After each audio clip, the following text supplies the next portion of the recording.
Véritable force tranquille, il est considéré comme un des virtuoses de la guitare basse. Mesdames, Messieurs, bienvenue à Entrevue le Mag sur la CRTV. Pour cette édition, nous sommes heureux d'accueillir Richard et PC. Tout de suite, une sélection de quelques-uns de ses clips.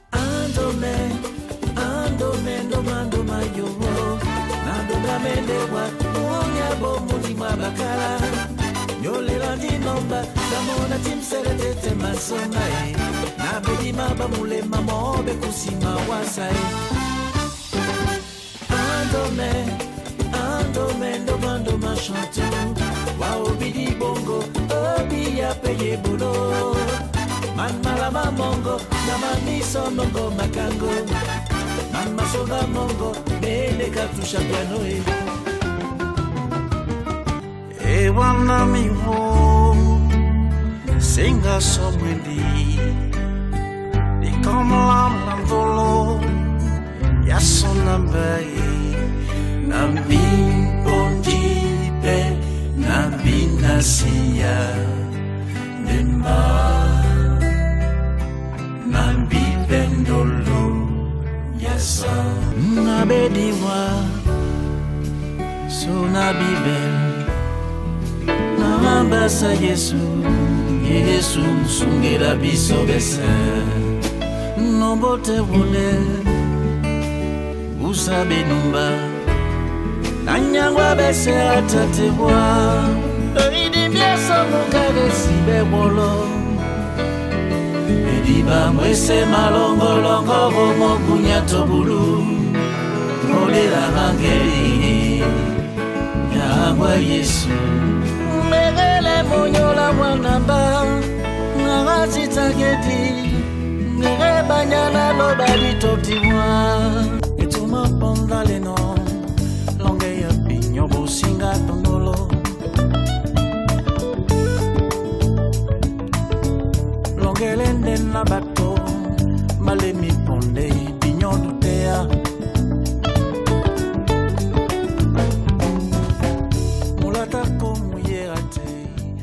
Richard et PC, merci à vous d'avoir accepté notre invitation. Comment allez-vous?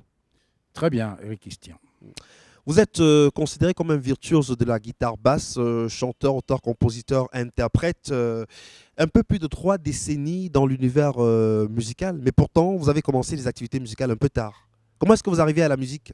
J'arrive à la musique très tard, comme vous le dites, parce que je n'étais pas personnellement prédestiné à devenir musicien un jour. Je ne le sentais pas. J'avais aucun repère. Dans ma famille, il n'y avait pas de musicien. Mais bon, un jour, le déclic. Et ce déclic est arrivé, j'avais déjà, je pense, plus de 20 ans. Alors que, auparavant, j'avais d'autres passions. Le dessin, qui fut le premier talent qui s'est révélé à moi. Ensuite, le basketball. Le basketball parce que j'aimais le sport, j'étais sportif. Je faisais les jeux au SUC de cette époque-là. Et j'ai joué au basketball. Je n'ai pas fait carrière, malheureusement, mais la musique est venue prendre le dessus. Et bien évidemment, parce que j'ai côtoyé aussi quelques collègues qui sont devenus des collègues aujourd'hui, notamment Guy Sanguet, qui était déjà un très bon bassiste pendant la période des concerts scolaires. Lui, il était au lycée Georges. Arthur Manga était au collège du Levant. Frédéric Doumbé était au lycée Paul Varan. Alors nous on n'avait pas voix au chapitre parce que évidemment j'arrive tard à la musique, mais eux ils sont déjà aguerris. Alors j'ai dû, au moment où j'ai commencé à avoir la passion pour la musique, j'ai dû former un groupe comme ça, d'amateurs, qui ne pouvait pas évoluer sur les scènes des concerts scolaires malheureusement, mais on avait la chance d'avoir un monsieur qui avait un orchestre chez lui, mais il n'était pas musicien pour autant. Il nous donnait la possibilité de toucher aux instruments électriques. Et nous, c'était tout bénef. Parce que son plaisir à lui, c'était d'écouter les musiciens qui jouaient. Il était chez lui quand il rentrait de son boulot. Et il pouvait nous écouter sans arrêt. Bon, c'est alors que, de fil en aiguille, et partant de là, je voulais me projeter. J'avais une vision de pouvoir aller de l'avant. Et au moins, ne serait-ce que rattraper les autres qui étaient déjà très fort sur les plateaux des concerts scolaires. Donc on est allé un jour, un soir, pour pouvoir nous produire sur une scène d'un café de la place, à Douala à l'époque. Hein. Et ce café s'appelait Le Bosquet. Donc, on a été bien reçus, mais malheureusement, on ne pouvait pas arriver un jour, un samedi. On nous a proposé de venir un lundi parce que la clientèle était moindre. Parce qu'on ne vous faisait pas confiance. Oui, voilà, on était tout nouveau, on ne pouvait pas. Mais on est venu quand même, on a fait une petite prestation à notre niveau. Sauf que ce jour-là, il y avait 2 personnes dans la salle, dont Toko Tachanti, L'homme de chèvre. l'homme de chef, qui fait appel à moi. Et puis voilà, j'étais très, très étonné de savoir que, tiens, il était là et il a fait l'appel à moi. Donc, je suis allé le voir et on a discuté. Il m'a dit, vous avez bien joué, les enfants. Alors, toi, tu passes chez moi demain à 10h. Imaginez la joie qui était la mienne. Toko Tachanti. Voilà. C'est donc ça le début de la carrière. Je vous en dirai plus tout à l'heure, mais c'est partant de là que tout s'est dessiné. Mais pourquoi singulièrement le choix de la guitare basse, Richard EPC?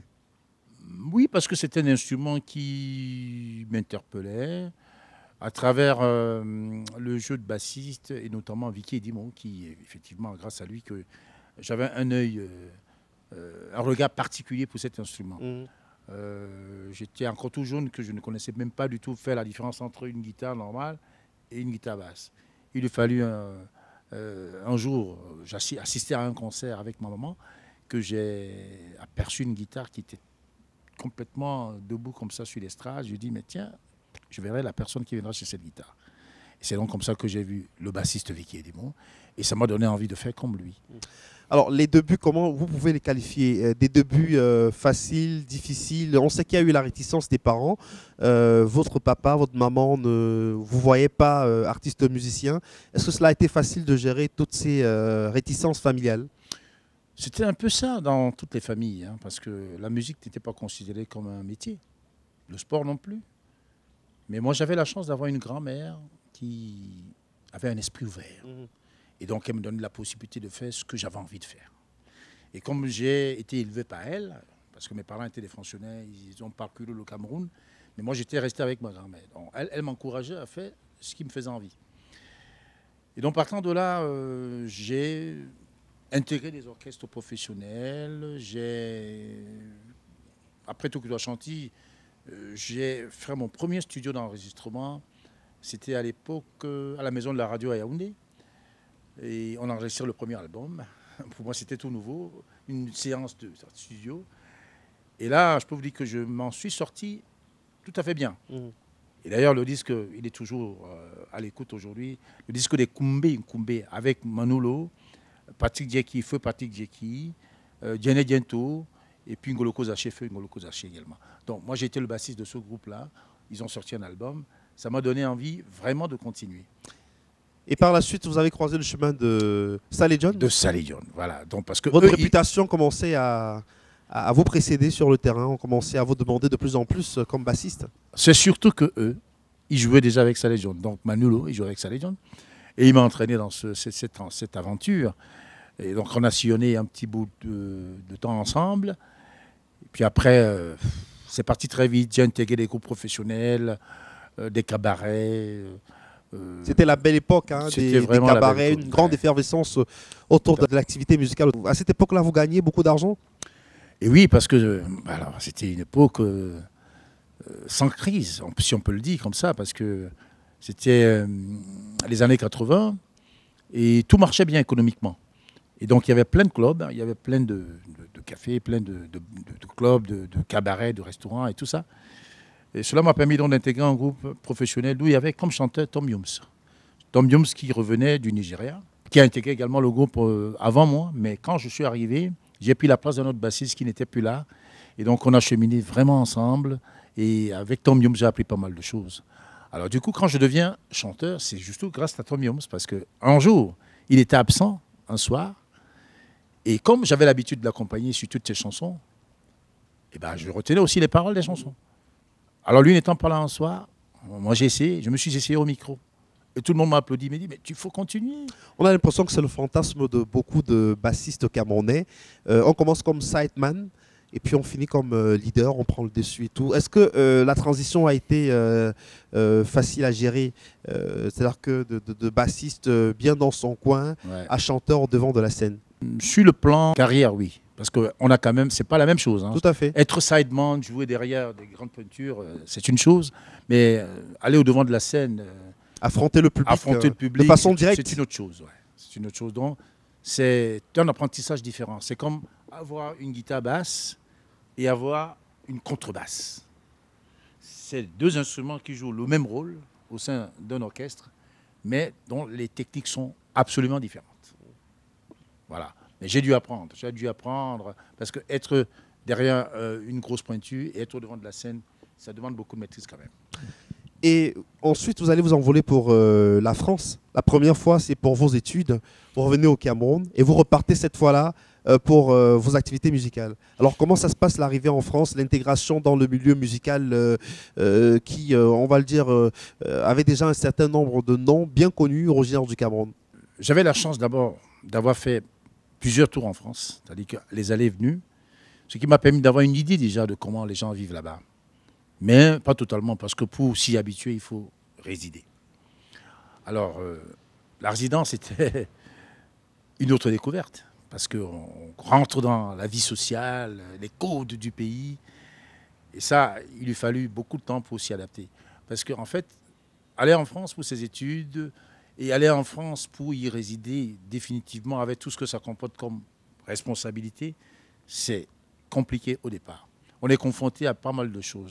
Le changement de statut par rapport à la régularisation des papiers, trouver du boulot, vivre, dormir quelque part, ça, c'est pas dur. Alors, on s'est battu. Mais quand on a aussi cette difficulté-là, et qu'il faille manger, il faut travailler pour vivre, parce que musicalement, c'est compliqué. Il y a déjà des personnes qui sont là depuis, qui ont leur marque, on a confiance en eux. Mais il faut arriver avec une autre force. Il faut s'imposer. Et ça demande beaucoup de travail. Et d'ailleurs, je me souviens, un ami antillais m'avait posé la question de savoir que, mais vous les Africains, comment faites-vous pour être aussi fort à la basse? Je dis, vous savez, on n'a pas les mêmes problèmes. Vous naissez français, alors que nous, on est obligés de venir, se battre pour avoir les papiers, et en même temps travailler pour gagner notre vie. Donc ça fait que finalement, on travaille plus et on devient un peu plus fort. Alors, est-ce qu'on peut dire que vous avez eu beaucoup de chance parce que arrivé en France, vous allez tout de suite, malgré les difficultés que vous avez évoquées tout à l'heure, intégrer la cour des grands parce que en France, quand même, vous allez pouvoir croiser le chemin et collaborer avec des artistes de la dimension de Manu Dibango, Relema, Lokwa Kanza. On peut dire que c'est une chance parce que quand j'arrive en France, directement, j'intègre le groupe Molokai. De Papa Wemba. Papa Wemba. Et Papa Wemba en France, à cette époque-là, était très connu. Donc les festivals, les dates, les tournées, on a parcouru le monde. Pour moi, c'était une découverte, ce mode de vie. Bien qu'étant musicien, tu découvres d'autres choses. Les voyages, le professionnalisme, arriver à l'heure, aux répétitions. Alors ce qui était fascinant, justement, dans cette découverte de vie professionnelle, totalement différent de celle que j'ai vécue au Cameroun, c'est qu'on arrive, on découvre des choses qu'on ne connaissait pas. C'est-à-dire que le musicien est juste là pour jouer. Point. Parce que dans les métiers de la musique, il y en a d'autres petits métiers. Donc, il y a les managers, les managers, les tourneurs, un peu comme les attachés de presse. Voilà. Donc il y a des personnes qui s'occupent de vous, qui accordent vos guitares, qui vous mettent à l'aise. Vous avez juste à jouer. Et juste après avoir joué, il remballe votre guitare dans votre étui et vous la donne. Vous voyez que c'est très confortable. Et pourtant, c'est des choses qu'on voit très peu en Afrique. Et en plus, quand le cachet suit, que le cachet est intéressant, bah, ça donne qu'une seule envie, c'est de continuer. Vous avez également croisé le chemin de Salif Keita. Alors, Salif Keita, oui, à un festival en Afrique du Sud, grâce à Feu Valérie Laubert, qui nous a présenté. Et on a eu à faire quelques petites dates ensemble. Et ce que j'avais retenu de cet homme-là, il a beaucoup d'humour, Salif Keita. Alors, on a fait quelques dates et puis évidemment, je me suis retrouvé à reprendre des choses et puis tomber sur le sillage de M. Manu Dibango. Avec qui vous avez collaboré pendant plusieurs années. On parlera tout à l'heure de vos relations avec Manu Dibango. Ouais. Mais est-ce que vous avez des regrets aujourd'hui? C'est-à-dire que quand vous faites une évaluation de votre carrière qui se poursuit toujours, et Dieu merci, est-ce que vous avez des zones d'ombre qui pourraient être considérées comme des regrets? Je n'ai aucun regret, parce qu'il ne faut jamais avoir de regrets dans la vie, il faut avancer. On ne peut pas ressembler à quelqu'un d'autre. On est ce qu'on est, avec ce qu'on a, avec ses moyens. Et donc, je n'ai pas du tout de regret dans ce sens-là. Je suis fier de ce que je fais aujourd'hui.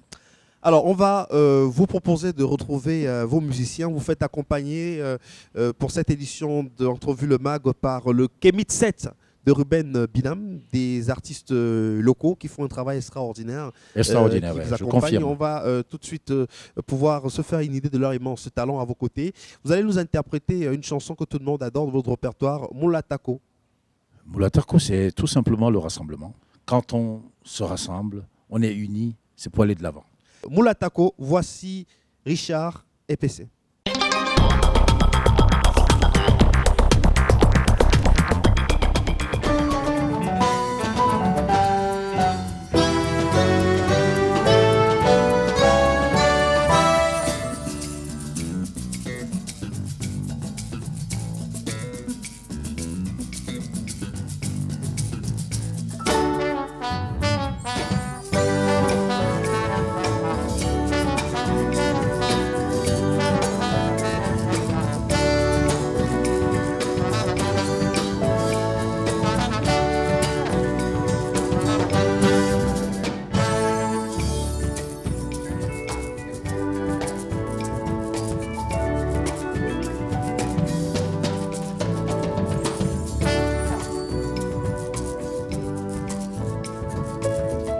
Tuma pona le no, longe ya piña bosinga sandolo. Longe le nena batso, vale mi ponde piña do tea. Olata como llegate, na boa nyese ibwe munyenge. Isashimo mwana kwa mo.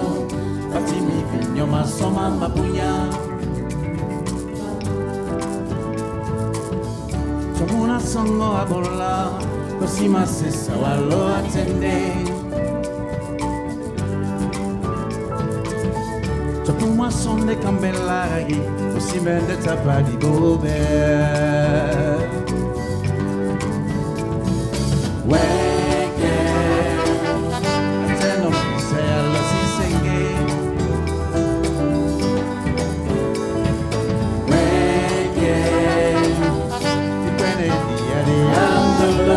Oh, Valena,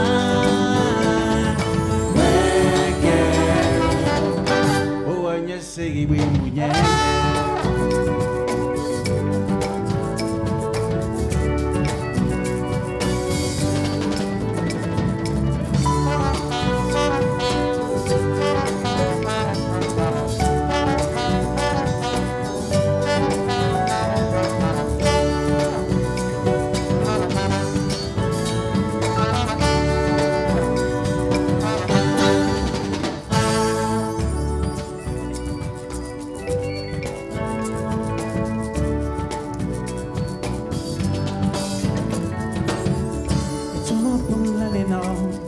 Longe piña bosinga sandalo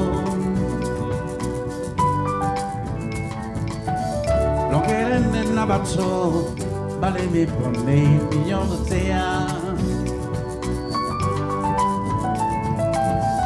Olata como llegate Na boa nyese que bwe munyenge Misosimo mwana como Batimi piño masoma mabunya Somona songo agola Osima sesa walo atende Topuma sonde kambelai Osime de tapadi bobe Weke Ateno se alo sisenge Oh my Weke Tibere dia de ambolo Oh Valena Weke Oh anyese ibwe munyenge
si singing. Reggae, depende yari amolo. Oh, badana. Reggae, boy, nyesegi bwi.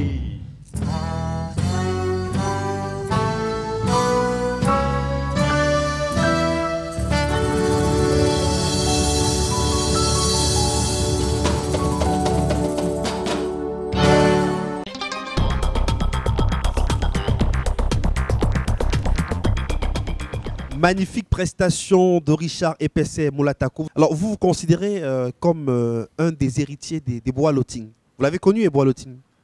Oh, je l'ai plus que connu. Eboa Lotting, je l'ai écouté étant petit, de mon enfance. Il a versé l'enfance de beaucoup de personnes. Mais après, quand je deviens musicien et que je le rencontre, c'est tout autre chose. J'ai même été son chauffeur, son choriste et son bassiste. Quand on partait en tournée, on n'était que deux. Parce que Eboa Lotting n'avait pas besoin d'un grand orchestre pour jouer. Il suffisait d'une basse, des chœurs, sa guitare et ça marchait. Donc j'ai sillonné à ses côtés pas mal de temps et on a même fait un projet ensemble vers la fin de sa vie, en 97 je pense, ou peut-être en 96. On avait l'intention de sortir un album où il me permettait d'écrire quelques chansons et d'en faire les arrangements. Malheureusement il est parti en 97 et on n'a pas pu. Ce qui explique donc que j'ai repris à ma façon quelques-unes de ses compositions sur mes albums. Donc, je les ai arrangées à ma manière, mais c'était ma manière de lui rendre hommage de tout ce que j'ai appris à ses côtés, et bien aussi du grand poète musicien qu'il fut. En fait, Eboa Lotting, c'est des personnes qui ne mourront jamais dans le cœur de ceux qui l'ont connu. Vous avez écouté quoi en dehors d'Eboa Lotting? Alors, avant Eboa Lotting, et juste au moment où j'étais à mes débuts en tant que musicien, j'avais des amis qui avaient la chance d'avoir un répertoire éclectique, surtout venant des États-Unis. Et directement, je me suis imprégné dans ce genre de musique, dont le jazz rock. J'ai été influencé par Stanley Clarke. J'ai été influencé par Jaco Pastorius, que j'ai connu plus tard, mais Stanley Clarke d'abord, parce que j'avais un ami qui me faisait écouter les chansons de Stanley Clarke. Alors, mais curieusement, moi, je ne m'y connaissais pas tellement dans ce genre de musique, mais ça m'interpellait. Et je peux vous assurer qu'à une époque, j'interprétais Stanley Clarke à la lettre. C'était vraiment les petites choses qui m'ont marqué à mes débuts. Mais il n'y a pas que Stanley Clarke. Fela Ramson Kuti aussi m'a beaucoup... parce que c'était ça, les musiques qu'on écoutait dans les familles, les parents, et ainsi de suite. Fela Ramson Kuti, Eboa Lotting, Charles Limbey, des musiques d'antan, j'ai bercé là-dedans. Et au finish, quand vous décidez de sortir votre propre album, bah, ça va être un album de fusion. Alors c'est quoi Afro Jazz, le concept que vous avez mis sur pied? Eh bien c'est très simple. Afro, qui nous rappelle l'Afrique. Jazz, qui sont les influences que je viens de vous raconter là. Et mix, donc le mélange des deux, ça fait Afro Jazz mix. Pourquoi? Parce que de chez nous, on apporte une richesse culturelle. Cette richesse culturelle-là, avec ce qu'on apprend à l'étranger, nous permet d'associer les deux parce que je ne me vois pas entre un jazzman de A à Z comme des Américains. Alors, pour me frayer mon petit chemin, je me suis dit, on a des rythmes de chez nous qui sont autant variés. Donc, j'en emprunte quelques-uns et j'en fais ma sauce avec des influences de jazz pour permettre une large diffusion et attaquer aussi un grand public. Après Afro Jazz Mix, on a eu Afro Jazz Gospel. Là, vous avez revisité le gospel à votre propre sauce. Oui. Le gospel, on l'a toujours eu depuis notre enfance. Après, les Américains ont apporté autre chose dans le gospel. Et encore une fois, pour ne pas faire du copier-coller du gospel américain, je me suis dit, pourquoi pas? Parce que souvenez-vous, M. Manu Dibango était déjà dans le gospel avec Sango Yesu Christo, mais à sa manière. Donc c'est dans ce sens que j'apporte mon afro jazz gospel avec des chants de chez nous et même des compositions personnelles pour justement montrer que le gospel qui est, on va dire, une façon de louer le Seigneur, on peut le faire aussi à notre manière sans forcément calquer sur le gospel américain. Si je dis Mireille Barsiwa, Oui. ça vous fait penser à qui? À une chanteuse congolaise qui habite en Belgique. Elle fut la première à m'inviter en Belgique pour partager une scène avec elle. Et ça m'a touché. D'autant plus que, à mon tour, je me devais de lui renvoyer l'ascenseur. Donc elle est venue à Paris également. Mais il n'y a pas que. Continuez. Emmanuel Job. Emmanuel Diop, d'ailleurs que tout le monde connaît, tous les Camerounais sont fiers de son travail. Quelqu'un qui est allé trop loin dans, on va dire, dans The Voice. C'est comme ça que j'ai découvert Emmanuel aussi. On était tous fiers de voir arriver en finale. Bon, mais malheureusement, il y a d'autres critères que nous, on ne maîtrise pas. Il faisait également partie de mes invités. Donc finalement, le gospel aussi pour vous, c'est pas que pour des occasions tristes, c'est vraiment donner de la vie au gospel. On a vu que vous avez fait du gospel avec des sonorités reggae. Le gospel doit vivre, pas seulement pour des circonstances tristes. Mais oui, parce que le gospel, c'est la louange au Seigneur. C'est-à-dire que on ne loue pas le Seigneur en pleurant, on loue le Seigneur avec la joie, les chants, et on danse. Voilà, c'est comme ça comment je vois le gospel. Parce que si on doit louer le Seigneur avec les pleurs, mais là on est dans le deuil. Et on ne peut pas célébrer le Seigneur dans le deuil. Richard EPC, revenons un peu à la guitare basse. On en a parlé tout à l'heure. Vous avez dit un peu comment vous avez découvert cet instrument. Mais est-ce qu'il y a des modèles aussi, des personnes qui vous ont influencé dans une certaine mesure? On sait que le Cameroun a une très belle et longue histoire avec la guitare basse. On a des bassistes originaires de ce pays qui ont accompagné des artistes de renommée internationale. Alors, est-ce qu'il y a des influences? Est-ce qu'il y a des personnes que vous pouvez considérer comme des modèles dans le domaine de la guitare basse? Oui, bien évidemment. Les anciens, je pourrais les citer par ordre d'arrivée, je dirais, de droit de naissance. Je n'ai pas connu un certain Lorman Fred, mais j'ai entendu parler de lui. Ensuite, il y a eu Jojo l'explosif, Jotongo. Il y a eu Jean Dikoto Mandengé, qui fut le précurseur dans la basse moderne parce qu'il a joué avec des grands artistes français, américains, suisses et tout ça. Et d'ailleurs, il a beaucoup cheminé avec Manu Dibango aussi, avant que Manu Dibango devienne le grand Manu que nous avons connu. Ensuite, il y a une autre génération après, qui est celle qui a marqué notre génération à nous. Donc c'est la génération de Vicky et Dimo, Aladji Touré, parce qu'eux, ils étaient déjà connus quand nous, on était dans le début. Donc cela nous a permis d'entendre leur ligne de basse et de nous former à travers tout ce qu'ils nous ont donné dans des disques, des Makossa et tout ça. Donc il faut dire que cette génération-là fut la génération qui nous a influencé, en tout cas moi, par rapport aux bassistes camerounais. Mais il n'y a pas que des bassistes camerounais. Il y a également Jean-Yves Messan, Jean-Yves Messan, le Gabonais, qui est parti. Il y en a tellement. Et de votre génération? Alors moi, je fais partie de la génération des bassistes que vous connaissez déjà. Donc en partant de Guy Sanger, Richard Epesser, Richard Bonnat, Étienne Bappé, coup de basse, Hilaire Penda, Feu Hilaire Penda qui est parti. On est nombreux, hein, on est nombreux. Vraiment, c'est quelque chose de formidable pour le Cameroun. Et d'une manière générale, quels sont les thèmes que vous abordez dans vos chansons? Est-ce qu'on peut dire de vous que vous êtes un artiste engagé? Non, je ne suis pas un artiste engagé, mais j'aborde tout de même les problèmes sociaux. Et je parle aussi de l'amour, hein, au sens large. L'amour fraternel, l'amour passionnel, l'amour amical. Mais je ne me positionne pas comme un donneur de leçons, mais j'apporte des conseils pour améliorer la vie de certaines personnes qui se sentent concernées. Bon, j'ai quelques titres aussi qui sont des histoires personnelles, mais je regarde notre société, toutes les sociétés qui nous entourent, et j'en fais des chansons. Il m'arrive aussi évidemment de faire des chansons pour rigoler, mais ma marque de fabrique, c'est d'apporter la lumière, des conseils pour édifier les gens. J'édifie les gens avec mes chansons, Et non pas que dire des choses qui vont les amuser un temps et puis après on a oublié. Donc, Et lorsqu'on écoute vos chansons, on écoute vos albums, on est tout de suite transformé, transporté, autant pour moi, dans un univers très intimiste, très feutré.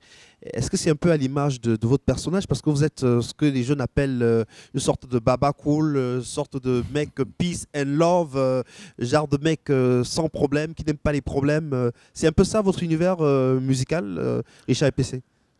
ça fait partie de mon tempérament, bien sûr. Je suis quelqu'un de réservé. Timide, Pas timide, non, pas du tout. plutôt réservé. Réservé, non. Oui, réservé, oui, mais pas timide. Alors, ma personnalité, elle est comme ça. C'est-à-dire, j'aime des choses qui sont douces. J'aime pas trop des histoires conflictuelles. Ça n'apporte rien à personne. Vous cherchez à chaque fois le compromis, Oui, à arranger les choses. oui. Au-delà de toutes les possibilités. Mais après, quand ça ne marche pas, on laisse tomber. Au sujet de la musique camerounaise, vous avez dit qu'elle a perdu un peu quelques-unes de ses valeurs. La musique camerounaise a perdu quoi concrètement, à votre avis?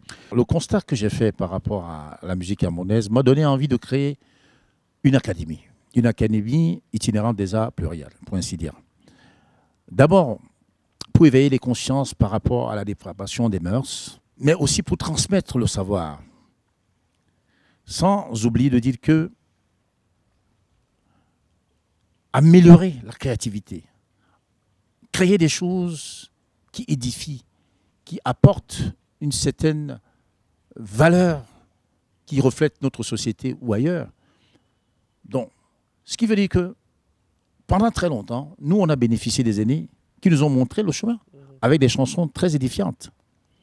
Mais comment se fait-il que, à ce jour, on en est à écouter des textes qui ne vont pas du tout aider la jeunesse? Moi, j'aime bien les ambiances qui amusent la galerie. Mais respectons certaines choses. Parce que c'est comme ça qu'on construit une société. Mais si vous allez dans des chansons un peu trop perverses, là, c'est pas bon pour la jeunesse. Alors, dans la génération actuelle, vous écoutez quel artiste, Richard EPC? Il y a quelqu'un qui m'intéresse beaucoup. Je ne me rappelle pas de son nom, mais il a des dents un peu argentées. Il fait une sorte de rap dans ses chansons et j'aime beaucoup ses textes. C'est pas Ténor? Je crois que c'est lui, Le jeune Ténor. le jeune ténor. Ah, vous écoutez Ténor, Richard EPC? Non, moi j'écoute tout le monde. Ah ouais? J'écoute tous les jeunes, j'écoute tous ceux qui font du bon travail. Et je dis encore une fois, je n'ai aucun problème avec les rythmes, mais j'ai le problème avec les textes. Et moi, j'ai trouvé en ce garçon un talent fou, parce que ses textes sont juste magnifiques. Mais tout en étant dans son rythme. Hein. Vous comprenez ce que je veux dire? Tout à fait. Donc moi, j'écoute tout, j'écoute tous les jeunes. Mais ce que je voudrais dire, c'est que les jeunes peuvent faire ce qu'ils veulent, mais en essayant d'apporter un vrai message à d'autres jeunes. Et l'avenir de la musique camerounaise Ben, l'avenir, elle est un peu compromise. Pourquoi? Parce que on a tendance à aimer ce qui vient d'ailleurs. Ce n'est pas la peine qu'une année, on va tous vouloir faire comme des Nigérians. Une autre année, on va tous vouloir faire comme des Congolais. Une autre année, on va tous vouloir faire comme des Ivoiriens. On a nos musiques de chez nous qu'il faut valoriser. Et ça passe aussi par vous les médias. Faites consommer la musique camerounaise aux Camerounais. Donnez-leur envie d'aimer leurs artistes. Et les artistes aussi doivent pouvoir nous proposer des contenus de qualité. Oui. On veut bien encourager la musique camerounaise, mais ce serait aussi bien voilà, que les artistes proposent des contenus de qualité. Tout à l'heure, vous parliez des chansons avec des textes libidineux. Bon, voilà, c'est des chansons des artistes camerounais. C'est pas parce qu'on est camerounais qu'on va forcément encourager ces chansons-là, Richard EPC. D'où donc le retour de la censure.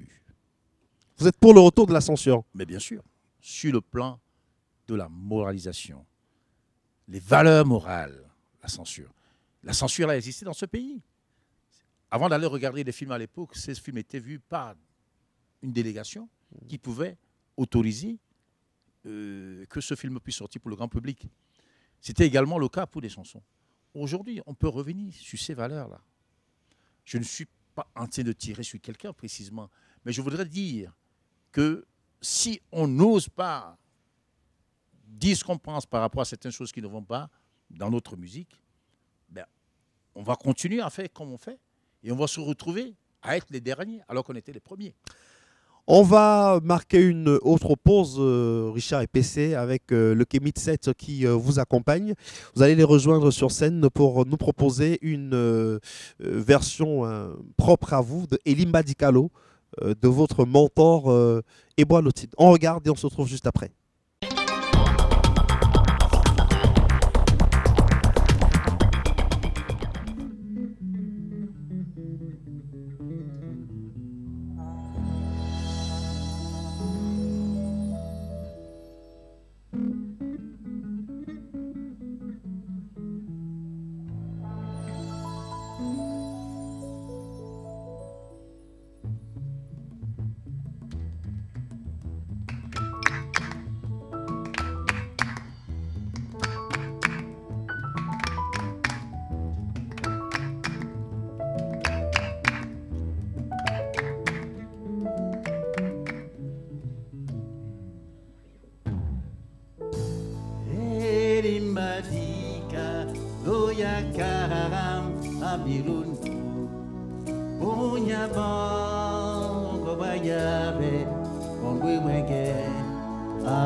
Pembo amihe ibena loyo kito saweyamba gato amoriane weke kerehe mbapeso njano bimba mambo mabido marudi boni bana lobangi pote kwa la moti mabu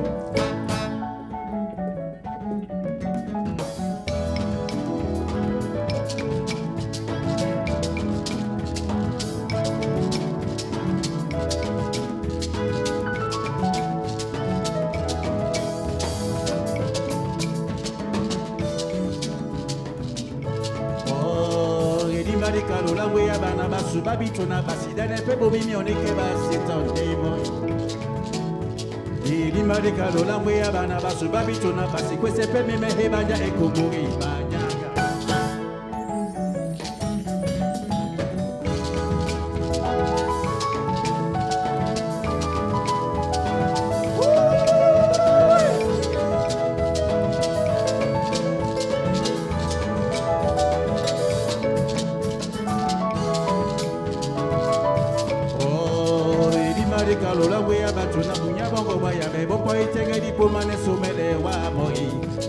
Soa, Edimbari Kalola, we are Batuna, Bunyabongo, my Abebo, Tangadi Pomane Sumele, Wamori.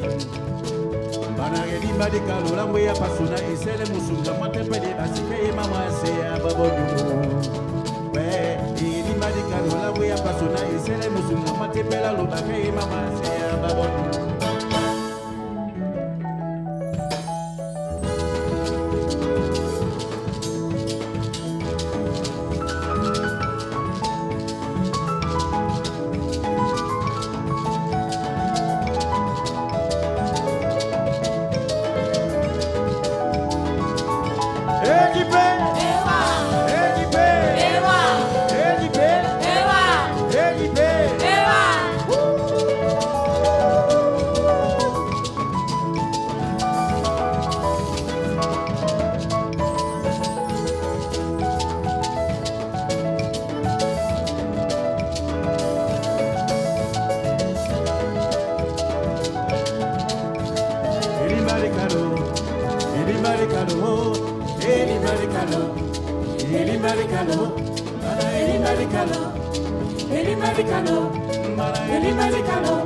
Eli Maricalo, Eli Maricalo, Eli Maricalo, Eli Maricalo, Eli Maricalo, Eli Maricalo, Eli Maricalo, Eli Maricalo, Mana Eli Maricalo, Mana Eli Maricalo, Eli Maricalo, Eli Maricalo, Eli Maricalo, Eli Maricalo, Eli Maricalo, Eli Maricalo, Eli Maricalo, Eli Maricalo, Eli Maricalo,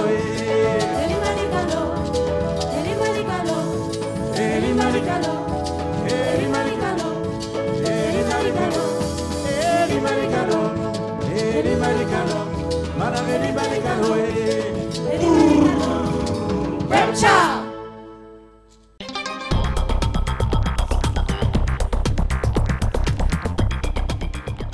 Vous regardez Entrevue le Mag sur la CRTV avec notre invité Richard Epessé, un virtuose de la guitare basse qui nous a proposé sa version à lui de Eli Maricalo. C'est une chanson culte et Boalotti nous avait parlé de la relation que vous aviez entretenue avec cet illustre artiste musicien. Mais ce qu'on constate aussi, c'est que vous magnifiez la langue Douala dans vos chansons en général. Vous ne chantez pas qu'en Douala, mais quand vous chantez en Douala, c'est toujours un plaisir de vous écouter. C'est une langue qui dégage une certaine musicalité, Richard Epessé. Oui, c'est ce qu'on peut dire, autant que le lingala. Parce que les langues fluides, les langues qui sont très musicales, il n'y en a pas beaucoup dans le monde, mais on peut les adapter. Le douala est fluide dans la musique. En fait, toutes les langues peuvent être musicales, mais à condition de savoir trouver de belles phrases. Alors, Richard Epessé, vous êtes né à Douala, dans la région du littoral. Vous êtes Ndjin, fils d'Aïdo, mais vous avez grandi à Akwa. Oui. J'ai grandi à Akwa parce que, évidemment, il y avait une partie de ma famille là-bas, notamment ma grand-mère qui m'a élevé. De temps en temps, j'allais à Aïdo pendant les périodes de vacances. Mais je n'ai pas hérité de... Le sang chaud. Le sang chaud des gardes d'Aïdo. Donc, j'étais plutôt un gars cool à Akwa et tout. Mais quoique, Akwa aussi, il y avait quelques turbulents qui organisaient des matchs entre bandes rivales qui se croisaient au milieu de la route pour se battre. Et puis voilà. Alors, depuis mais moi, je n'en faisais pas partie. Depuis le début de cet entretien, vous avez beaucoup parlé de votre grand-mère. Vous avez été élevé par votre grand-mère, vous l'avez dit tout à l'heure. C'est vraiment un personnage clé dans ce que vous êtes devenu aujourd'hui, votre carrière artistique et l'homme que vous êtes devenu aujourd'hui. Est-ce qu'on peut revenir un peu sur le rôle qu'elle a joué, votre grand-mère? Elle a joué un grand rôle dans ma vie parce que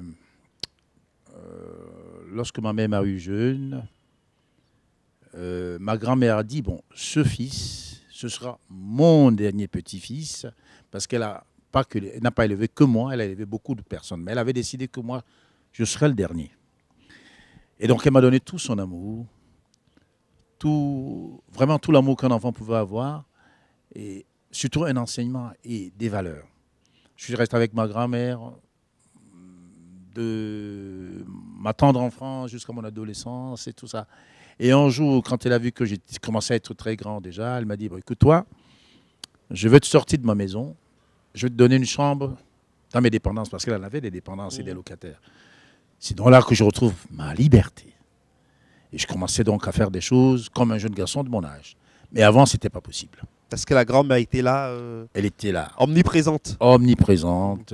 Elle m'a tout appris. Elle m'a appris à me comporter, à savoir me tenir à table, à savoir laver mes vêtements, les repasser, s'assurer qu'effectivement je fais mes devoirs tous les jours. Ça ne pouvait pas louper. Voilà. Et c'est peut-être elle qui vous a donné le goût des choses agréables parce que vous êtes toujours bien habillé, vous faites attention à vos tenues vestimentaires, un style chic, raffiné, pas extravagant du tout, sorte de dandy, de groover. Oh, on peut dire ça comme ça. C'est vrai que ma grand-mère était aussi raffinée autant que moi. Elle portait beaucoup de bijoux en or. Elle était riche. Elle était une femme d'affaires. Elle louait des salles de cinéma, 1, 2, 3 salles pendant une certaine période. Elle avait beaucoup d'argent. Donc, évidemment que elle avait aussi l'esprit ouvert. Elle aimait voyager, elle aimait des choses. Et on en profitait. Et parallèlement à vos activités musicales, il faut dire que vous avez poursuivi vos études. Vous êtes un pur produit du système éducatif camerounais, même si après vous êtes allé en France compléter vos études. Vous vous souvenez de votre passage à l'école maternelle? Oui. Ça, c'est rare. Il y a beaucoup qui ont oublié leur Ah passage oui, à l'école maternelle. Je me souviens comme si c'était hier. Alors, parlez-nous un peu de cet épisode-là. Quand vous commencez l'école à la maternelle à Douala. Alors moi, j'allais à l'école maternelle de la Croix-Rouge. Et on avait droit à la quinine tous les mercredis. On avait tout à notre portée, des livres, des tenues. On était pris en charge à 100%. Après, j'ai fait l'école primaire, l'école publique d'Aqua Garçon. Là aussi, c'était pareil. On n'avait rien à payer. Une espèce de caution à l'année qui n'était même pas 500 francs. Je ne me rappelle pas, mais en tout cas, on était pris en charge à 100%. Alors, je reviens encore sur la grand-mère qui était riche, qui était avant-gardiste, qui faisait des affaires. Et ça a peut-être influencé votre choix au niveau des études, puisque finalement, vous allez vous orienter vers des études en comptabilité. Oui. J'ai eu un bac G2. Ensuite, j'ai continué. J'ai voulu... À ce moment-là, l'informatique arrivait. Donc, à l'université, on conseillait tout le monde de faire de l'informatique. C'était l'avenir. Ben, l'avenir, c'était ça qu'on nous proposait. Et tout le monde était passionné de rentrer dans une science nouvelle, dont l'informatique, qui m'a permis d'avoir un BTS de technicien supérieur d'exploitation, et puis ensuite d'analyse programmeur. Mais malheureusement, tout ce savoir a été mis à l'écart quand la musique est arrivée. La musique est arrivée comme un grand monstre qui a tout balayé, qui a mis tempête, hein? Une tempête, voilà. Et puis voilà, je me suis retrouvé passionné de la musique et à vouloir aller loin avec cette carrière. Vos parents, vous nous l'avez dit tout à l'heure, étaient des fonctionnaires et voyageaient beaucoup à travers le Cameroun? À travers le Cameroun, oui. Mais j'avais la chance aussi de les retrouver de temps en temps. J'ai connu toutes les régions du Cameroun, presque tout. À l'ouest, le sud, le centre, ainsi de suite. Au nord même aussi. Donc j'ai eu la chance de voyager dans le Cameroun déjà. Les voyages m'ont vraiment enrichi. Parce que quand j'entends parler du Bamileke, par exemple, je comprends quelques mots. Le Bamoun, le Bassa, ainsi de suite, le Béti, je comprends quelques mots. Mais tout ça, c'est un enrichissement. Pour un jeune homme, pour un enfant, c'est une grande richesse. De pouvoir comprendre ce qui se dit autour de soi. Et aussi les cultures. Et même ce qu'on a le plus riche chez nous, la nourriture. La nourriture, qui est très variée, très variée au Cameroun. C'est une chance. D'une région à l'autre, c'est juste top. Alors aujourd'hui, vous êtes parent, vous avez une vie de famille, vous êtes quelqu'un de rangé. Vous ne parlez pas beaucoup de votre famille, Richard EPC? Je suis un homme discret. Je ne pense pas que le public qui écoute ma musique a besoin de savoir qui je suis et avec qui je suis. Mais sachez tout de même que je suis marié. Je suis père de 3 garçons, 3 grands garçons, 3 beaux garçons. Ce sont mes enfants. Mais aujourd'hui, je suis devenu le plus petit de la famille. Parce que même le dernier, qui a à peine 18 ans, est plus grand que moi. Donc, les chiens ne font pas les chars et je l'accepte. Et qu'est-ce que la paternité a changé dans votre vie? Avoir des enfants, qu'est-ce que cela a apporté dans votre vie, Richard EPC? Une sorte de fierté, de les voir grandir. J'ai eu la chance de les voir naître tous les 3. Le deuxième s'est marié, hein? Le deuxième s'est marié. Ça aussi, c'est une grande fierté. Il s'est marié alors qu'il était très jeune. Il n'avait que 21, 22 ans, à peu près. Presque à ses 22 ans. Bon, c'était pas le premier. Il n'a pas inventé le monde parce que j'ai connu des grands-pères qui aussi me disaient qu'ils se sont mariés à 21 ans. Donc, on a laissé faire. Aujourd'hui, c'est un bon père de famille. Il est marié, il travaille. Il a fait de vous un heureux grand-père? Pas encore un heureux grand-père parce que, comme il me le disait, « Oh papa, je prends mon temps. Ils sont jeunes, à peine 25 ans maintenant, parce qu'ils se sont mariés il y a 3-4 ans. Il me dit « Non, on prend le temps, papa, ça viendra. » J'ai dit « Bon, écoutez les gars, vivez, c'est maintenant qu'il faut vivre. » Une grande complicité entre vos garçons et vous? Oui, tout à fait. À telle enseigne que quand on est ensemble, tous les 4, on a l'impression que c'est le grand frère et ses petits frères. Et qu'est-ce qu'ils pensent de vos activités musicales, vos enfants? Quand j'étais petit, je ne s'y intéressais pas vraiment parce que j'étais petit. Je s'intéressais à autre chose. Mais ils ont entendu toutes ces musiques de toute leur enfance. Mais aujourd'hui, ils me sont d'un grand apport parce qu'ils participent à ma carrière. L'album dont on parlera tout à l'heure certainement, C'est mon premier fils qui a fait les photos. Il y a pas mal de choses qu'ils font entre eux pour m'aider à avancer selon la nouvelle génération aussi avec des choses qu'ils me proposent. Mais aujourd'hui, ils ont un regard plutôt attentionné par rapport à la carrière de papa.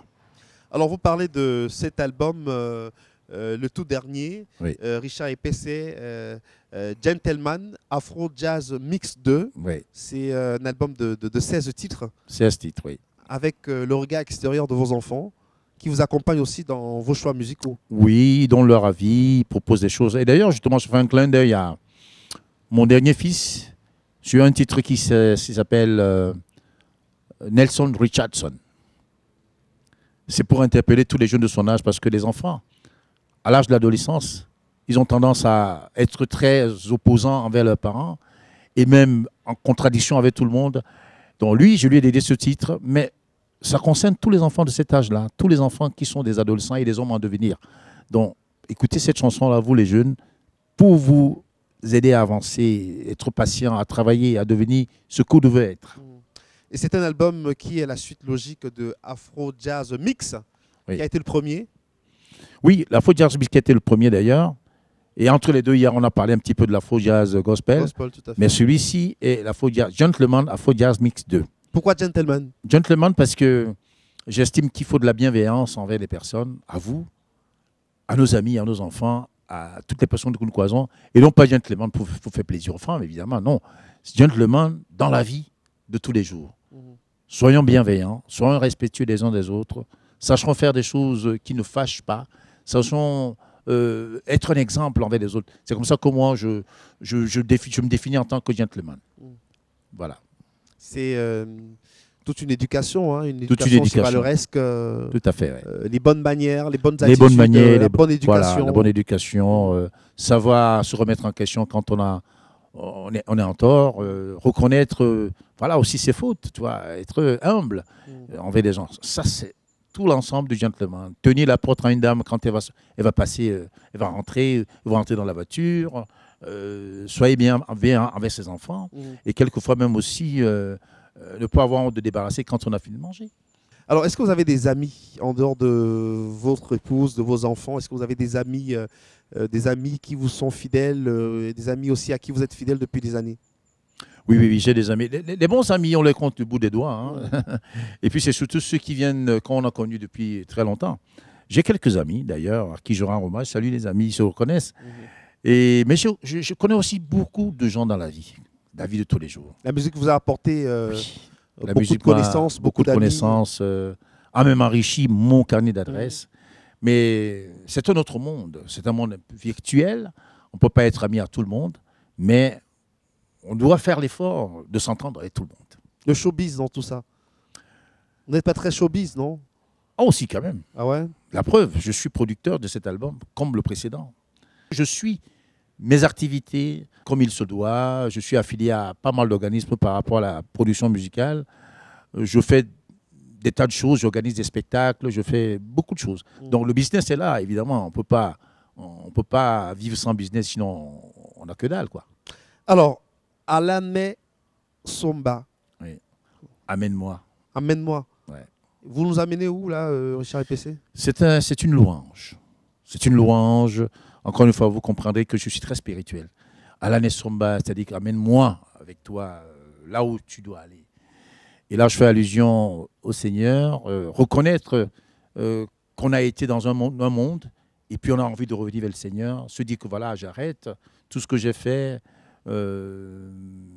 J'étais un petit peu perdu, maintenant je reviens vers toi, amène-moi avec toi. Voilà un peu ce que je veux dire. Allez, on va vous emmener tout de suite dans l'univers de Richard EPC. On le retrouve sur scène avec le Kemit 7 de Ruben Binam. A tout de suite.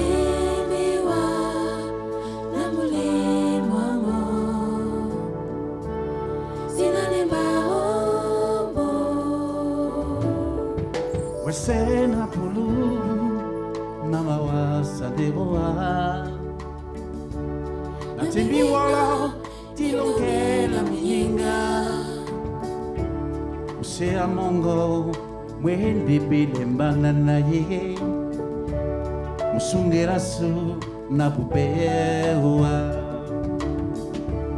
Itu malondo o wasawi nambuwa Ayoki semba bani ye kamunende Natingame iwiye na jembea Dubelampele ndi wasango Ala Nisomana Ulani maoma Mbela mulene wa Na mulema mo Silane maoma Bona bongo bese Basi tombi nikara De dubelam Itingame de poko poko Tingame Iwiye na jemea Dubelambele de wasango Chopunya bo winda Idi bamo imbesele tende Na bakende Mese mama no sango Nanderao Esunge biso mese Unini wasabobe na gizone Ala nembare Nembara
Masiton delicate De dubella Titinga me de poco poco Chobalinga Basi mende japamo Wamuna loba na bupewa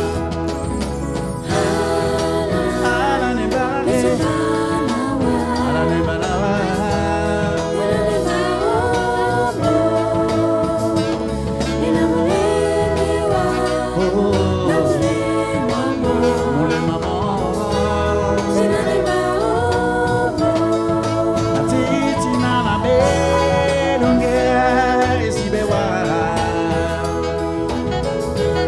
Hola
Magnifique, hein, vraiment, on passe des moments de choix en compagnie de Richard et PC.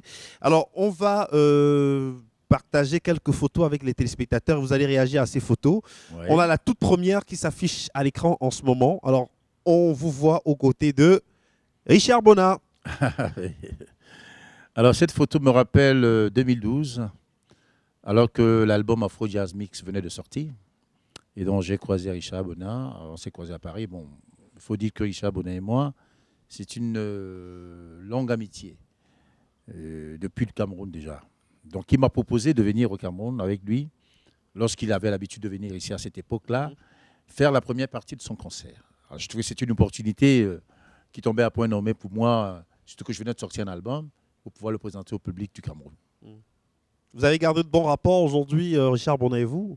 Vous vous parlez de temps en temps Un peu moins aujourd'hui, mais je dois vous dire que moi, je m'entends avec tout le monde. J'ai aucun problème avec les gens. Donc, on ne se parle plus comme avant, mais parce que bon, peut-être des occupations et autres. Mais je reste convaincu qu'on a toujours de bons rapports. On va proposer tout de suite la deuxième photo.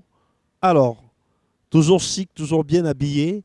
Et à ses côtés, une belle dame également qui a une belle tenue aussi. Cette photo, Richard et PC. Là, c'est Madame EPC. Madame et PC. Oui. Mhm. C'est à l'occasion d'une soirée à Douala. On était venu pour cette soirée, voilà, pour une œuvre caritative. Voilà. Alors, on a l'impression hein, que ce visage est connu du grand public. Quand vous dites Madame et PC comme ça, moi, quand je regarde, je me dis que ce visage-là, je l'ai déjà vu plusieurs fois à la télé, notamment sur Télé Sud. Hein. Est-ce que je me trompe, Richard et PC? Oh non, non, non, pas du tout. Alors, parlez-nous de Madame et PC. C'est un visage très connu sur le paysage des médias. Eh bien, je parlerai difficilement d'elle parce que vous la connaissez sur son plan professionnel. Elle a travaillé à Télé Sud, elle travaille dans d'autres médias encore aujourd'hui que je ne citerai pas, mais elle est résolument militante des droits des femmes. Et je voudrais dire que cette année, le président Macron l'a nommé jury français du prix Simone Veil que le président Macron a initié. Vous êtes fier de votre épouse, Richard et PC? Ben, c'est quelqu'un qui a une grande richesse. Elle m'en a beaucoup apporté d'ailleurs parce qu'elle parle plusieurs langues, le français, l'anglais, l'allemand, le japonais. Alors, on s'y perd un petit peu, mais au moins, grâce à elle, j'ai appris à parler l'anglais. Ça, c'est déjà quelque chose de très bien. Vous êtes ensemble depuis combien de temps? On va dire une trentaine d'années. Trentaine d'années. Ouais. Vous êtes connu ici au Cameroun, en France On s'est connus alors qu'elle vivait en France et que moi, je faisais des allées et venues. Et puis, elle, selon ce qu'elle m'avait dit, hein, elle me connaissait déjà, mais moi, je ne la connaissais pas. On salue Madame EPC, si vous voulez, Lady Gourmand, qu'on regardait avec beaucoup de plaisir sur les antennes de Télé Sud, très engagé. Il a dit tout à l'heure sur les questions de genre, en défense des droits de la femme. Ouais. Prochaine photo, Richard EPC. Alors, le bonheur d'un papa. Ah là là, c'est une très belle photo. C'est mon deuxième fils. Oui, s'appelle- le jeune marié. Le jeune marié. Il Ouais. s'appelle Stanley. Alors Stanley, c'est vraiment on dirait mon jumeau parce qu'il a tout de moi. Et lui, il estime que je suis son modèle, mais moi je trouve que aussi que je l'admire tellement parce qu'il est très avant-gardiste. Il crée, en lui tout seul, il est acteur de cinéma, sportif, travailleur, il a fait beaucoup de choses. Il aurait même pu devenir footballeur professionnel parce qu'il a cheminé pendant très longtemps avec l'ex-parisien Rabiot. Rabiot qui est maintenant à Juventus. Ce sont deux copains d'enfance que j'amenais au foot quand ils étaient tout petits. Ah, super. Adrien Rabiot, voilà. Alors, prochaine photo, ça va être un moment de grande émotion. Elle va s'afficher à l'instant à l'écran. Dans un aéroport, certainement, en compagnie de Manu Dibango, Ah oui, ça c'était à Tokyo, au Japon. au Japon. Vous avez beaucoup voyagé aux côtés de Manu Dibango. Pas comme avec Manu, avec beaucoup d'artistes. Hein, parce que c'est un peu ça le quotidien des artistes en Occident. On voyage beaucoup, on a la possibilité d'aller de découvrir les pays du monde. C'est une partie des choses qui sont les privilèges du métier, on va dire. Mais là, ce voyage a d'autant plus d'importance que ce fut le dernier. Ah, le dernier, aux côtés C'était de le Manu dernier de Dibango. voyage aux côtés de Manu en décembre 2019. On était à Tokyo Et on s'apprêtait à prendre l'avion pour aller en Nouvelle-Calédonie. C'était la dernière tournée avec Manu Dibango. Et je voudrais rappeler que j'ai travaillé avec Manu Dibango depuis le début des années 2000, donc 2001 pour être plus précis. Donc on va dire presque 20 ans. Presque 20 ans. Et Manu est parti en laissant un grand vide. Donc c'était la dernière tournée. Parce que juste après ça, en janvier 2020, il a participé donc au Futurine dans mon album, tout en lui faisant écouter ce que j'avais écrit comme pour lui, une chanson pour lui. J'avais écrit une chanson en hommage à l'immense talent qui était le sien, tout ce qu'il a fait à travers la musique. Mais il n'a pas manqué de me dire, écoute, mon fils, mon petit, mon bassiste, je viendrai jouer un morceau de mon choix dans son album. Et il a fait.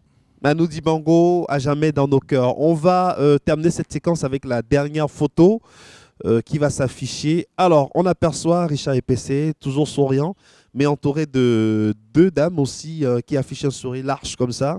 Je crois reconnaître Chantal Haïssi et Charlotte Dipanda, c'est bien cela? Oui, c'était à Paris, les belles nuits de Paris. Hein. C'était quelque part dans un club à Paris.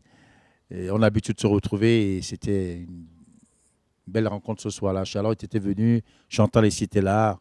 C'était le moment de partir. On a décidé de faire une petite photo de souvenir ensemble. Vous avez toujours été aux côtés de Charlotte, hein, Dipanda, pour l'encourager, la soutenir dans sa carrière. Oui, parce que je pense qu'elle fait partie des jeunes qui ont de la valeur. Il y en a beaucoup. Hein. Il y a même une jeune fille ici. Il y en a alors, franchement, le Cameroun regorge de talent. Il y a Mabel. Je sais pas si vous connaissez tout Mabel. À fait. Mabel Fa. Mabel Fa. Tout à fait. Il y a également Label. Bien sûr. Voilà. Il y en a beaucoup de jeunes ici que j'aime. J'aime leur musique, j'aime leur façon de mener leur carrière. Il y a Caresse Fosso, par exemple. Elles sont nombreuses, les filles. Sing Your Freedom. Voilà. Chanter sa liberté. Chanter sa liberté. Ouais. C'est très fort. Hein. Oui, il faut chanter sa liberté parce que, si je me réfère à l'histoire, notre race a subi beaucoup d'injustices. On a eu beaucoup de souffrances. Mais aujourd'hui, j'estime qu'on peut chanter sa liberté parce qu'on a le droit et que cette époque est passée. On peut maintenant célébrer notre liberté. On va justement inviter les téléspectateurs à célébrer leur liberté, à chanter leur liberté. Sing Your Freedom, yeah. C'est une chanson de Richard EPC. On le retrouve sur scène et juste derrière, nous allons accueillir Manfred et Benny pour le tête-à-tête. À tout de suite.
sembo wasu chasamba.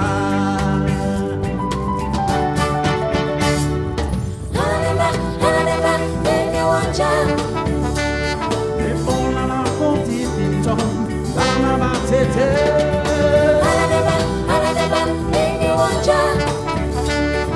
Sesere bata kewa, madam wale nanjo.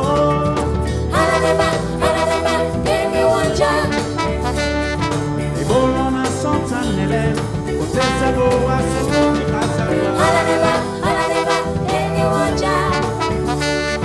Ebola na santanele, otese bo wasu Afrika.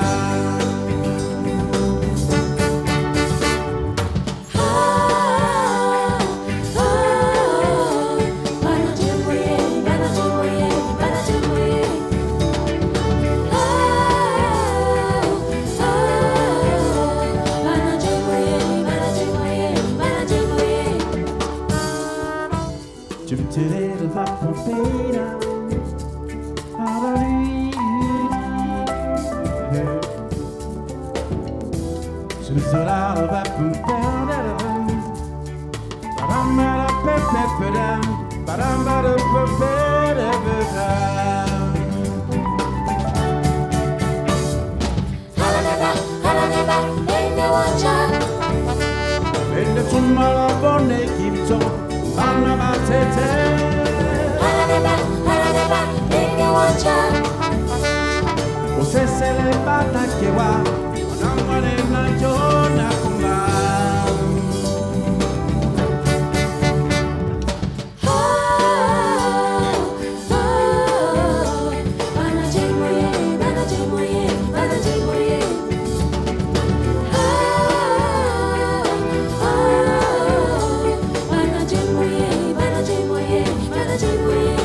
Entrevue le mag sur la CRTV avec Richard et PC. Je voulais annoncer, on accueille Manfred et Benny qui nous vient de l'Institut de formation professionnelle de l'audiovisuel de la CRTV. Bienvenue Manfred. Merci Eric Christian. Comment ça va? Ben, je vais bien et vous-même? Ça va. Comment se porte IFCPA? L'IFCPA se porte très bien, surtout que nous préparons le concours d'ici les prochains mois. Alors, je vous laisse face à Richard et PC, que vous connaissez certainement. Hein, très bien Richard d'ailleurs, PC. pour avoir écouté ses œuvres musicales et pour l'avoir aussi suivi dans les années 80 et bien d'autres. Je crois qu'on passera un très bon tête-à-tête. Et c'est parti pour le tête-à-tête. Cher PC, bonsoir. Bonsoir. Alors, est-ce que vous vous reconnaissez avoir joué comme mercenaire dans un groupe musical au CESTC de Bonandoumbe à l'époque et je précise que vous n'étiez pas élève de cet établissement. Vous avez joué avec un certain artiste musicien, Louis Dekoum. Mais dis donc, quel souvenir. Bien sûr, je le confirme. J'étais, comme je le disais tantôt à mes débuts, je n'avais pas voix au chapitre parce que je n'avais pas le niveau de jouer dans d'autres groupes de mon lycée.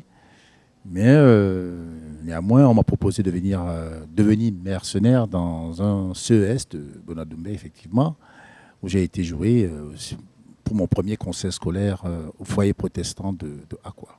Alors, avez-vous des nouvelles de l'artiste musicien Louis Dekoum aujourd'hui? Non, pas du tout. Pas du tout, non.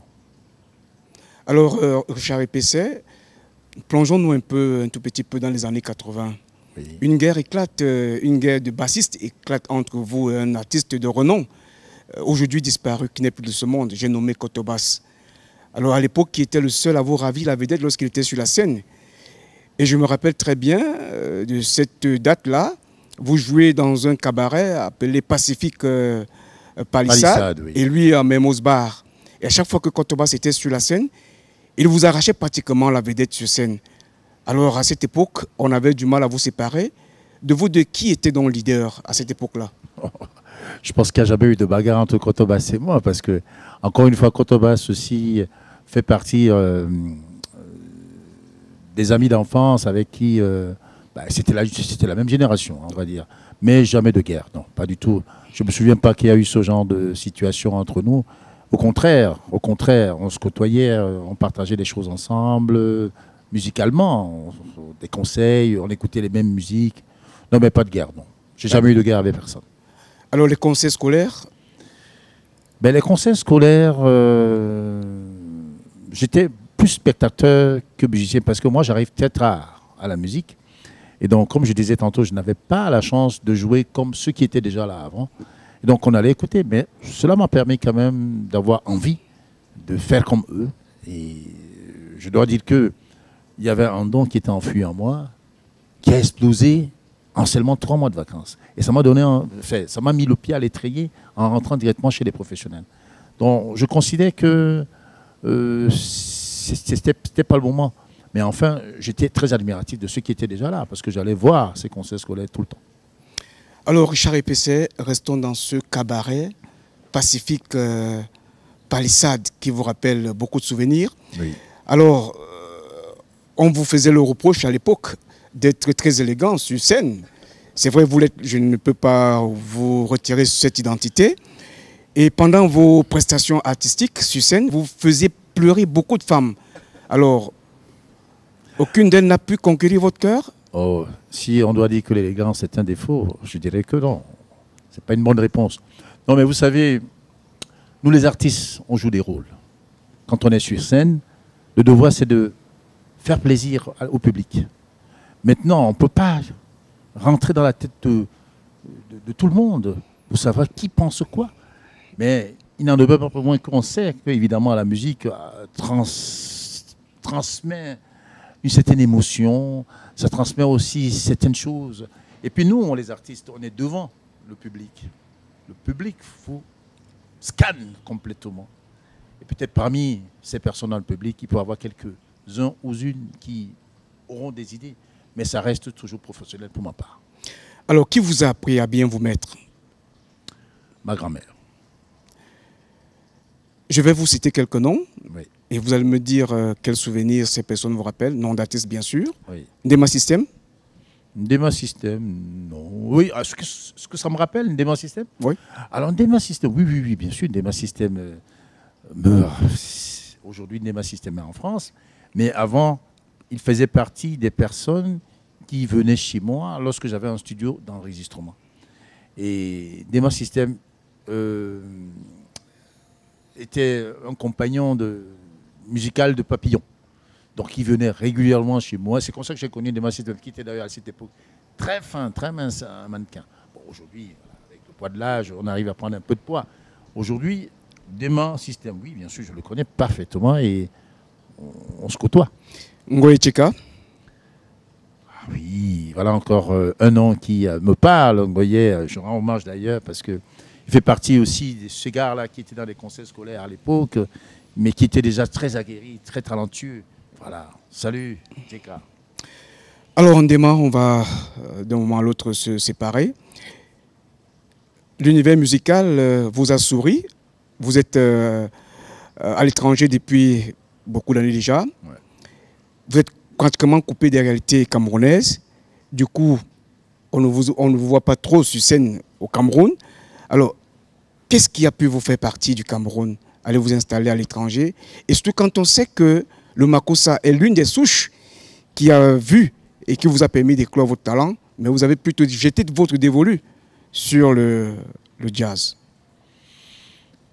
Au lieu du Makossa, comme les autres, Bendeka, Dinabel, Toto Guillaume, Coty François, oui. Et j'en oublie certainement d'autres. Oui, évidemment, à chacun sa tendance. Mais pour revenir à ce que je disais tout à l'heure, je suis parti du Cameroun peut-être il y a quelques années, beaucoup d'années maintenant, mais je garde toujours un regard sur le Cameroun.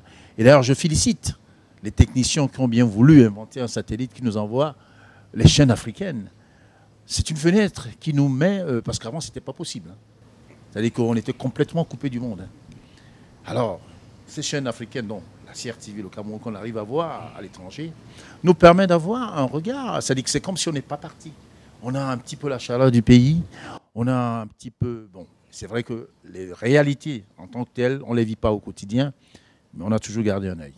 Bon, maintenant, pour revenir à pourquoi est-ce que je n'ai pas fait le Makossa comme Coty François, Toto Guillaume et autres, mais si, quand même un petit peu. Mais peut-être pas le même Makossa. Mais parce que si vous écoutez Afro Jazz Mix 1, il y a un Makossa dedans. Si vous écoutez Afro Jazz Mix 2, il y a 2 Makossa dedans. Donc un hommage à Manu Dibango et un Makossa authentique pour rappeler justement mes racines musicales, d'où je viens, pour pouvoir montrer à ceux qui pensent que je suis un jazzman et que je fais une musique élitiste. Non, je suis résolument africain, mais je prends seulement ce que j'ai comme culture et je l'amène avec moi dans d'autres cultures et je fais un mélange. Alors, au cours de vos prestations, au cabaret Pacifique Palissade, j'insiste parce que j'ai assisté à 2 de vos prestations. Il vous a marqué ce cabaret? Alors, il y a une dame qui vous a dit, soyez élégant, restez élégant, faites courir les femmes et surtout, rendez-les heureuses. Est-ce que vous continuez toujours à le faire? Je ne me souviens pas de cette phrase-là ou de quelqu'un qui me l'a dit, mais je dois dire que, personnellement, je n'ai jamais utilisé la musique comme un outil pour aller vers les femmes. Parce que moi, pour moi, la musique, c'est une profession, c'est un métier.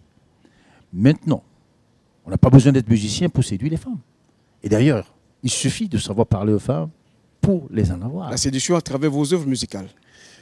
Mes œuvres musicales, je ne suis pas sûr que je compose tellement des chansons d'amour à l'eau de rose au point de toucher les femmes.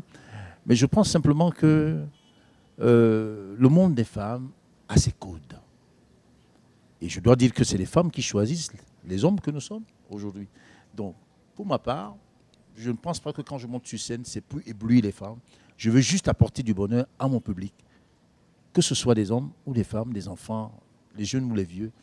Je dois pouvoir apporter quelque chose à mon public. Et non pas d'utiliser la musique pour séduire les femmes, parce que ça n'a aucun intérêt. On peut très bien séduire les femmes sans être musicien. Je suppose que vous, monsieur Manfred Ebeni, ouais, vous séduisez des femmes à votre manière. Mais vous n'êtes pas musicien pourtant. Alors Eric, Christian. En tout cas, merci beaucoup mon frère Merci aussi. Ebeni pour ces tête-à-tête. Ça nous a permis d'aller un peu plus en profondeur dans la discussion. On vous souhaite bon courage et bon retour à IFCPA, Merci. l'Institut de la CRTV. Et surtout bon courage à Richard Epessé que j'écoute avec beaucoup de plaisir à la maison. Hein. Merci infiniment. Merci monsieur Béni et bonne formation. Hein. Merci. Juste après la transition, mesdames, messieurs, on se retrouve avec notre invité pour la dernière partie de cette émission consacrée à ses passions. À tout de suite.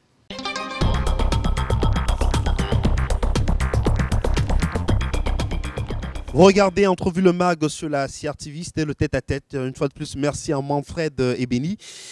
Retour à vous, Richard Epessé. Vous l'avez dit, hein, vous êtes grand sportif, vous avez pratiqué beaucoup de sport quand vous étiez plus jeune. Vous avez notamment été international de basket. Oui. Vous avez pratiqué aussi l'athlétisme. D'abord l'athlétisme, le saut en hauteur et longueur, ensuite le basketball. Ce fut une petite carrière, mais une belle carrière. Le sport, surtout le basketball, n'était pas ce qu'il est devenu aujourd'hui.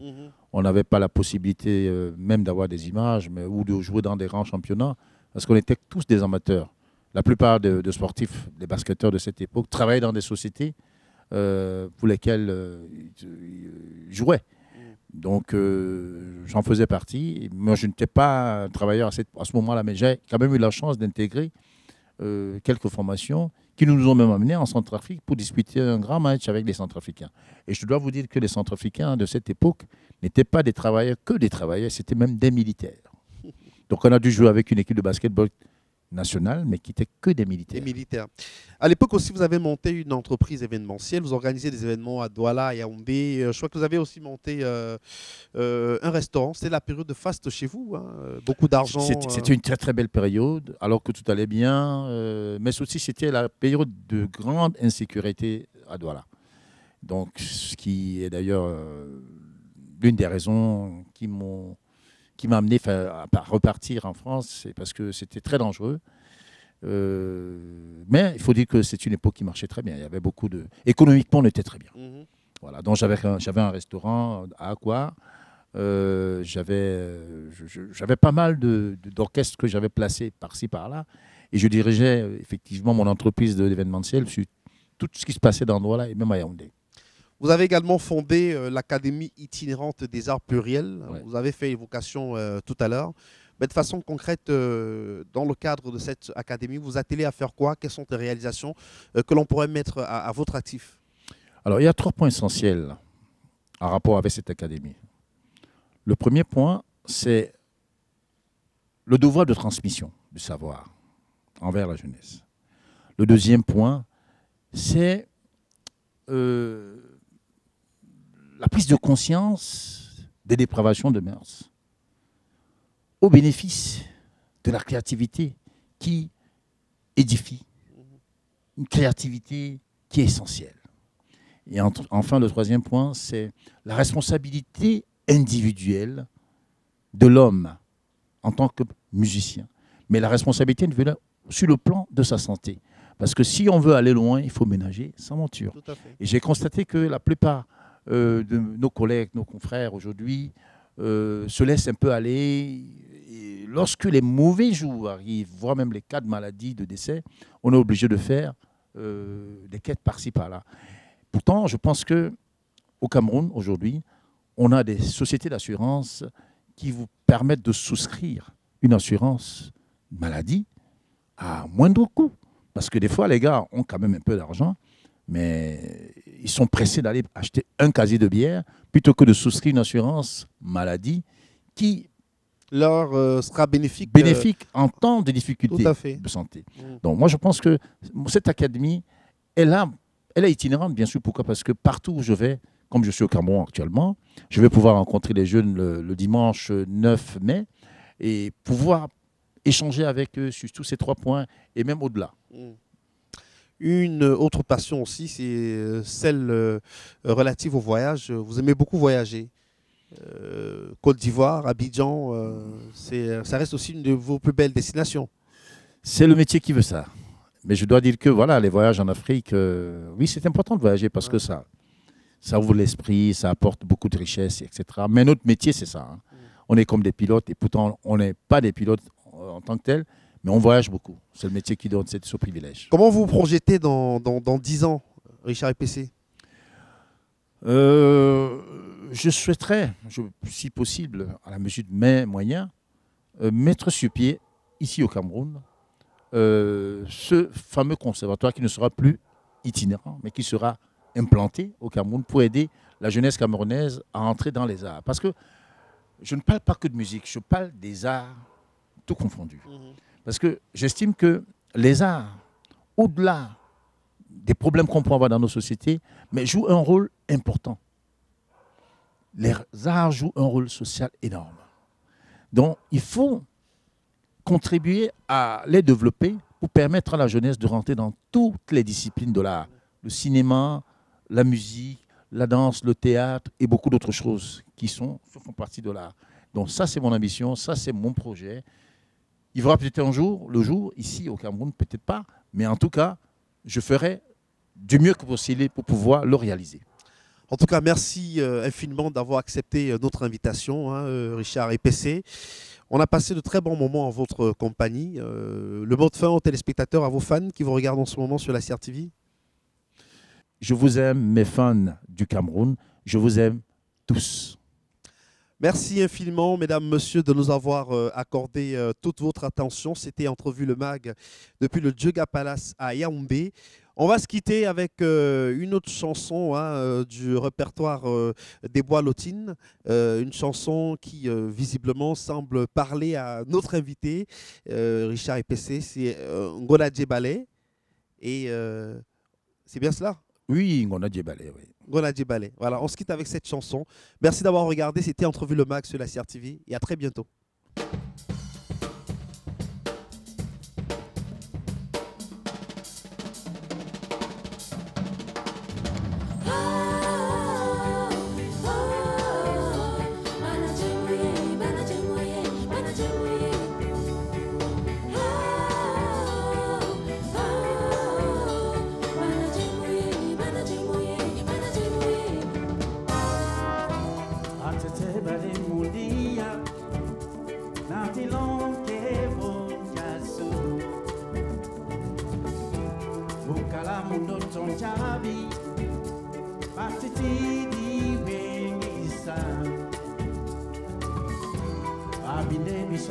chania adi bolo ne punjasu na timbe aweni jimuno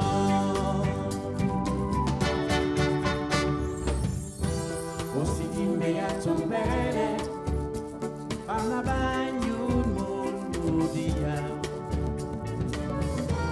otise Afrika bonja ebolo na santanele otesembo wasu ya samba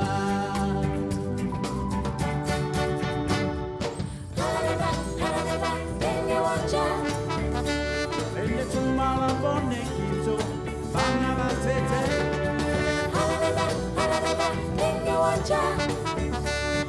usesere banda kiwa wadangwane na chona kuma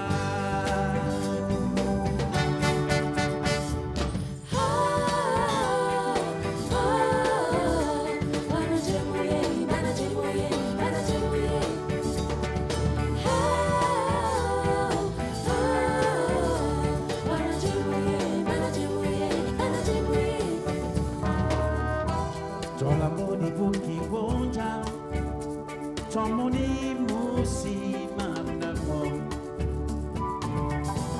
aussi beau la pon son logo che va mende de sosoa na yuki se longere longoa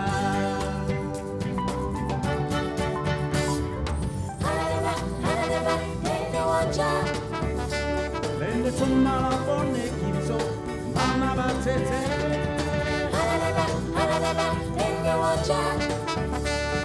usesele bada kiwa na nangwane nanjo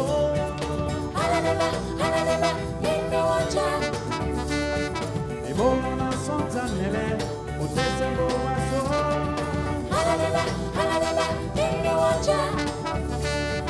ebolo na santanele utesembo waso